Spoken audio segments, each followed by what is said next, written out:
Hi there, how was your day? This is great, but I've always felt like there was something missing. Perfect.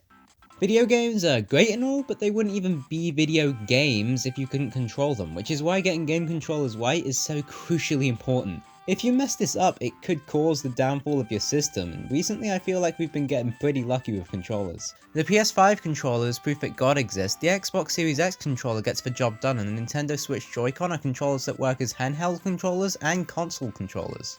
But what about the controllers of days past? Controllers that are flat out odd.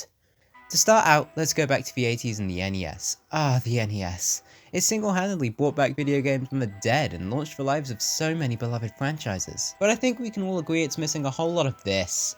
So what did Nintendo do to fix this issue? Well, they did what any logical company did and released the Power Glove. This one is pretty infamous nowadays, mostly because it appeared in The Wizard. You know The Wizard, right? That classic movie about a kid who was good at video games? No? Well, this movie showcased the Power Glove in spectacular fashion alongside a bunch of ads that kind of remind me of the early Wii ads. It was shown off to be this new big thing with one of the first instances of motion controls ever. But in reality, it was ridiculously subpar. There are only like 2 games where the motion controls actually factored in at all, and they weren't exactly the best out there. And if you wanted to use it as a regular old controller, then you would have to go out of your way to hold your arm in front of you to be able to reach the buttons. I just don't think we were ready for motion controls in the 80s. Technology just wasn't advanced enough. Wonder who that could be.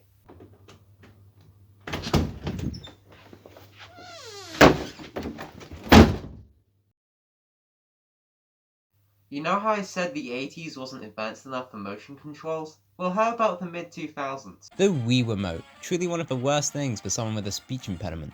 This odd little stick of butter focused on motion controls. Were they good this time? They weren't not good. Honestly, they're fine for the most part, if not a bit jank from time to time, but when they worked, they really worked. This was a pretty nifty little device. It was like actually playing tennis, but what if we took it one step further? And thus Satanism was born. The Wii had a ton of controller extensions released. The Wii Zapper, the Wii Golf Club, the Wii Wheel, the Wii Baby, the Wii Bowling Ball. Yeah, that's right, I said baby. Babies, aren't they just precious and cute and marketable? Well, Cooking Mama Limited seems to think so. Basically, when you buy the game Babysitting Mama, you get this precious little bundle of joy and then peel back a hole in its neck and shove a Wii Remote inside its poor little body. I have so many questions. First of all, why is Mama in the title if all you're doing is babysitting? Why is there a neck flap on this baby? And who the hell are Cooking Mama Limited? But hey, this video is about weird controllers, not weird controllers and their even weirder extensions. Let's get to an actual controller and see what's next up on the chopping block. I have been told I take things too literally. The Resident Evil Chainsaw Controller. What do you want me to say? It's a controller in the shape of a chainsaw. This is hardly the weirdest thing on the list, let's be honest. I think it's more of a neat idea than an odd one. It's based off an enemy in the game, and honestly I think this is a cool little collector's item for fans of the franchise. Want to see another neat little collectible disguised as a controller? Well, how about the Pokeball Plus? This little thing was released alongside Pokemon Let's Go Eevee and Pikachu. It's a controller in the shape of a ball, it has only 2 buttons, it works with these 2 games only. Why would I want this? Okay, maybe I'm being a bit harsh here. This is in the same lane as the Chainsaw controller in that it really only appeals to collectors and fans of the series, but the fact that it only works with these 2 games feels weird. But hey, we can't talk about weird controllers without bringing up rhythm games. So many of these games released with funky peripherals, for Rock Band and Guitar Hero instruments, for dancing pads of the early 2000s, and you can't forget these ungodly creatures. Donkey Kong Battles released alongside Donkey Konga for the GameCube, and they just wouldn't stop shoving them in our faces. Donkey Konga 1, Donkey Konga 2, Donkey Konga 3, Donkey Kong Jungle Beat. That last one was a 2D platformer controlled entirely by the DK bongos, because apparently someone thought that needed to happen.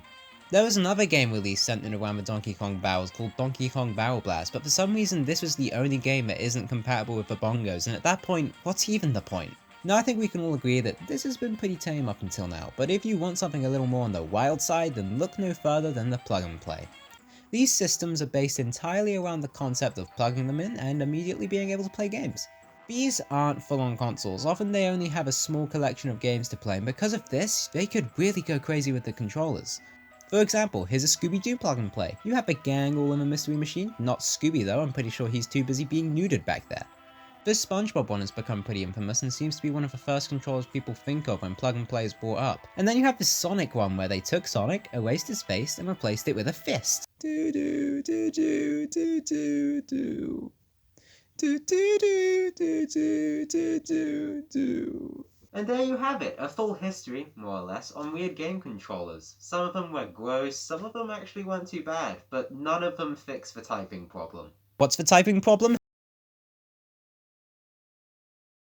This! It's so slow. I wish I was just using a regular keyboard. Finally.